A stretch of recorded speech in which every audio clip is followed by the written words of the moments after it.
2 hours later.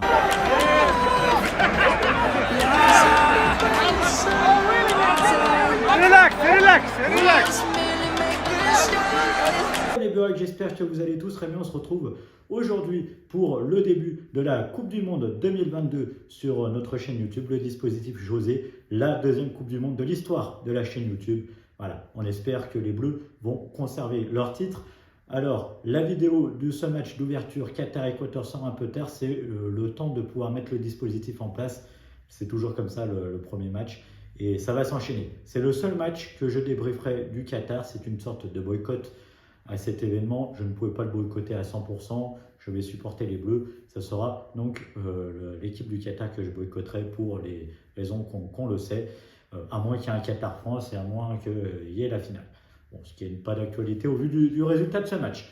Allez les amis, perdons pas de temps, découvrons tout de suite ce que je vous ai proposé. En premier, nous allons voir la composition des deux équipes. En deuxième, nous ferons un bilan historique. En troisième, nous verrons une analyse dans l'ordre chronologique. Ça fera office de résumé. En 4, nous verrons le classement de ce groupe. Et puis enfin, les tops et les flops. Allez, c'est parti. Alors, découvrons la composition des deux équipes. On commence par celle du Qatar, Saad Al-Sehib. Dans les cages, Pedro Miguel, Abdel et Karim Hassan, Abdulaziz Atem, Hassan Halehedos, capitaine, Akram Afif, Karim Boudiaf, Omam Hamed, Bassam Al-Khawi, Mouralem Kourhi et Al-Ouez Ali pour les 10 joueurs de champ. Côté équatorien, Hernan Galindez, Félix Torres, Piero Incapehi, Pervis Estupinian, Romario Ibarra, Michael Estrada, Ener Valencia, Angelo Presadio, Gonzalo Plata, Gerson Mendes et Moses Caicedo. Si je prononce mal les noms, n'hésitez pas à me le dire dans les commentaires et donc à rectifier ma prononciation. Voilà. Avant de commencer notre analyse, le point historique. Donc, il faut savoir qu'en match officiel, il n'y a eu 0 confrontation entre ces deux équipes.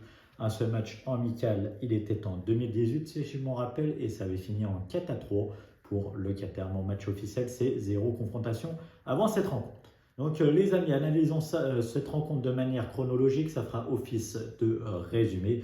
Donc, ça va aller très rapide puisque ce n'est pas le match le plus intéressant de cette Coupe du Monde. En tout cas, on va l'espérer. Donc, sur les 45 premières minutes, en tous les cas, c'est la physionomie de match qu'on s'attendait avec des Qataris en bloc bas, des Équatoriens qui vont mettre la pression sur la cage qatari, bien évidemment, avec beaucoup de pressing, beaucoup d'agressivité afin d'empêcher les Qataris de ressortir les ballons ou en tous les cas de les ressortir proprement.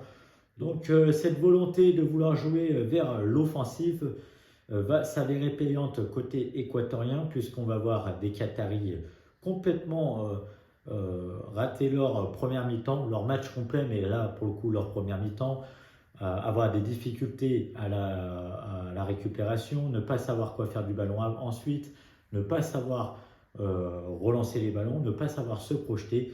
Il y a peut-être aussi la pression de l'événement, peut-être aussi qui fait qu'on ne reconnaît plus ces joueurs qataris qu'on voyait en nette évolution depuis quelques années déjà avec la victoire finale en Coupe d'Asie.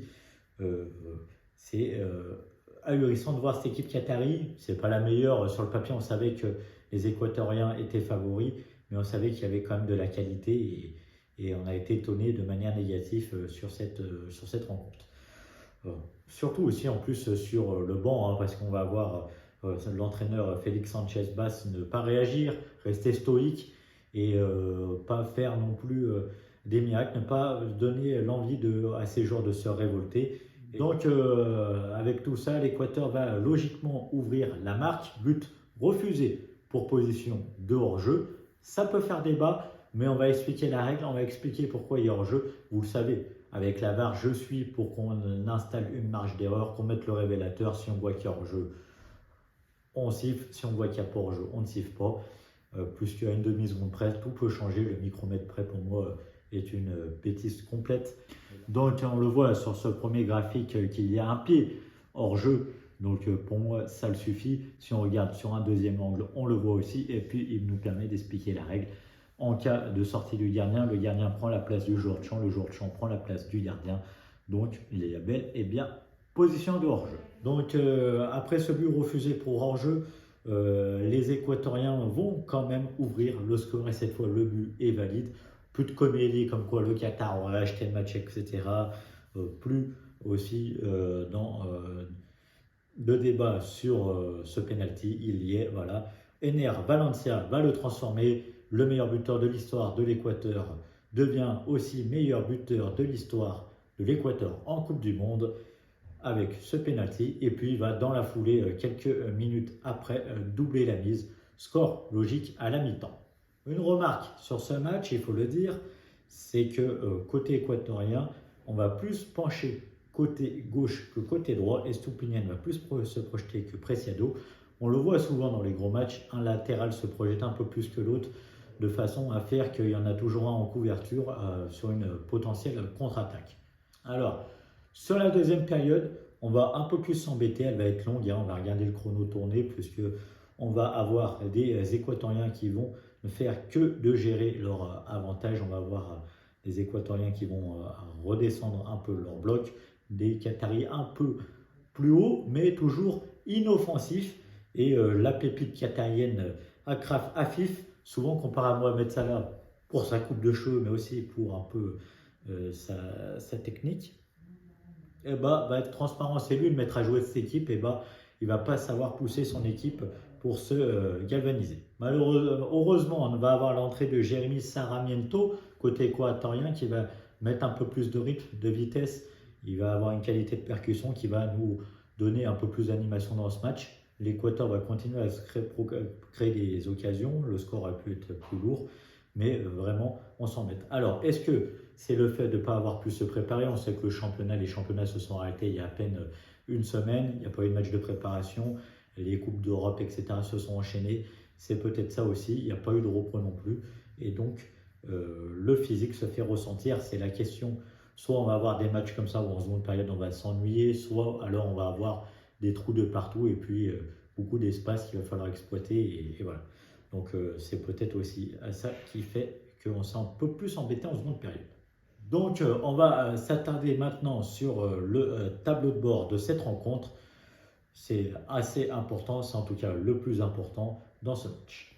Donc, ce qui est intéressant avec ce tableau de bord de la FIFA, c'est qu'on voit la possession de balle pour le temps effectif et puis on va voir aussi le temps perdu un peu dans ce match grâce à ces pourcentages. Donc 50% de possession de balle pour les Équatoriens, 42% pour les Qataris. On voit que ça s'est rééquilibré en seconde période. Et donc il y a ces 8% de possession où on voit qu'on a perdu 8% de jeu dans ce match.